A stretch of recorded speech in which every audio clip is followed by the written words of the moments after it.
Me alegro mucho de escuchar la posición de don José María en cuanto a Nicaragua y precisamente hoy estamos presentando una moción al respecto.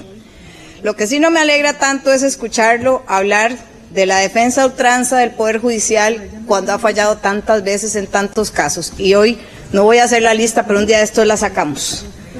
Defendemos a unos y atacamos a otros, pero lo de los anteriores está clarísimo. Pero hoy vamos a hablar de la Contraloría General de la República. Y el título de mi ponencia de hoy es Una regla para todos, menos para la Contraloría. Hoy quiero hacer una pregunta muy sencilla. ¿Las reglas son iguales para todos o no? Eso es parte de las dictaduras. Porque si una institución exige transparencia, debe ser transparente. Si exige legalidad, debe actuar con legalidad. Y si fiscaliza el uso del dinero público, debe ser la primera en explicar cómo utiliza sus propios recursos. Eso es precisamente el caso y la función de la Contraloría General de la República.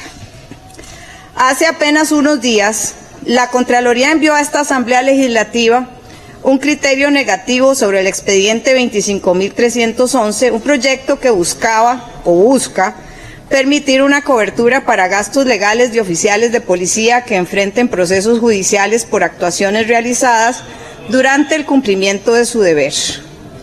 Y reitero, algo que hace muchos años lo daba gratuitamente la Procuraduría General. La Contraloría fue muy clara. Dijo que los funcionarios públicos deben responder personalmente por sus actuaciones. Dijo que los recursos públicos no deben utilizarse para proteger intereses particulares. Y dijo que el Estado no debe asumir esos costos porque eso sería trasladar responsabilidades personales al bolsillo de todos los costarricenses. En noviembre del 2025, la Contraloría también había emitido el oficio preventivo número 22.113, dirigido a toda la administración pública, en el cual afirmó que una póliza pagada con fondos públicos carece de sustento legal cuando el beneficiario directo es el funcionario y no la institución. El problema aparece cuando vemos lo que hace la propia Contraloría, porque mientras le dice a esta Asamblea que el Estado no debe pagar la defensa de funcionarios públicos, la propia Contraloría utiliza abogados de su división jurídica para representar personalmente a 6 de sus propios funcionarios dentro de un proceso contencioso administrativo, además de representar a la institución. Por ahora, de ese caso sabemos, pero pareciera que hay más. De acuerdo con la documentación remitida a esta Asamblea, la señora Contralora designó a 2 abogados de la División Jurídica Institucional para ejercer tanto la defensa de la Contraloría como la representación personal de esos 6 funcionarios denunciados en su condición personal. Para justificar esa representación, se invocó, oigan ustedes, el reglamento orgánico de la Contraloría y una circular interna. Sin una base legal, ahí sí la Contraloría puede dar beneficios a sus funcionarios. Entonces surge una pregunta muy simple. ¿Por qué para nuestros policías la respuesta es no, pero cuando se trata de los propios funcionarios de la Contraloría, la institución actúa de manera distinta? Si una póliza y una representación jurídica institucional no son exactamente lo mismo, o por lo menos muy similar porque tienen un mismo fin, pero para cualquier costarricense el resultado práctico es idéntico. En ambos casos se utilizan recursos públicos para brindar una defensa jurídica a funcionarios. Si la propia Contraloría reconoce que una institución puede brindar defensa jurídica a sus funcionarios cuando existe una ley que expresamente lo autoriza, entonces, ¿cuál es la ley que autoriza a la Contraloría a defender personalmente a sus funcionarios? ¿O es que hay leyes específicas para los funcionarios de la Contraloría? Porque una circular interna organiza el funcionamiento de una institución, pero una circular no puede reemplazar una ley cuando se trata de justificar el uso de recursos públicos para defender a funcionarios.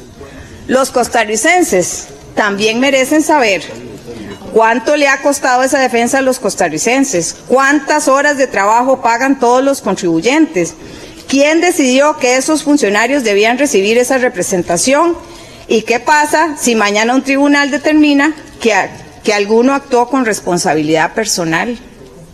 Y hoy quiero informar al país algo más. Como diputada de la República, he solicitado formalmente información para determinar quién realizó el pago de entero de timbres correspondiente a ese proceso judicial, porque los costarricenses también tienen derecho a saber si esos gastos fueron asumidos por los propios funcionarios o si una vez más se utilizaron recursos públicos. El documento aportado registra un entero de timbres del Colegio de Abogados. El comprobante demuestra que el pago se realizó, pero no identifica quién pagó. No estamos adelantando conclusiones, estamos haciendo lo que corresponde: pedir transparencia, obtener la información oficial y exigir que se rindan cuentas. Pero esta no es la única explicación que la Contraloría le debe al pueblo costarricense. También hemos solicitado información sobre su participación en la aprobación de la compra del terreno destinado a la construcción del nuevo hospital de Cartago en el cantón del Guarco. Una vergüenza para este país. La solicitud se fundamenta en un criterio técnico del OPSICORI, según el cual el sitio propuesto se localiza dentro del cinturón deformado del centro de Costa Rica y aproximadamente a 1,5 kilómetros de la traza cartográfica de la falla de Aguacaliente. Ese criterio recomienda realizar estudios especializados adicionales, entre ellos un estudio probabilístico. Pero ese no es el punto medular. Es cómo la Contraloría autorizó la compra de un terreno que ni siquiera tenía el uso de suelo para el momento de la compra, a pesar de que el cartel de licitación lo exigía. Eso se denunció a la fiscalía que ustedes defienden, sí, a esa. ¿Y qué creen? Sobreseídos, ni siquiera investigaron. Por Dios, ¿cuánto le va a costar al país el precio? Bueno, pongámosle el uso de esas palabras que les encantan, el sobreprecio de un hospital que debe validar el cumplimiento de todos los problemas de ese terreno? ¿Y qué es? ¿Que lo van a tener que asumir los costarricenses también? ¿O que la Contraloría va a asumir su cuota de responsabilidad por no cuidar adecuadamente los fondos públicos?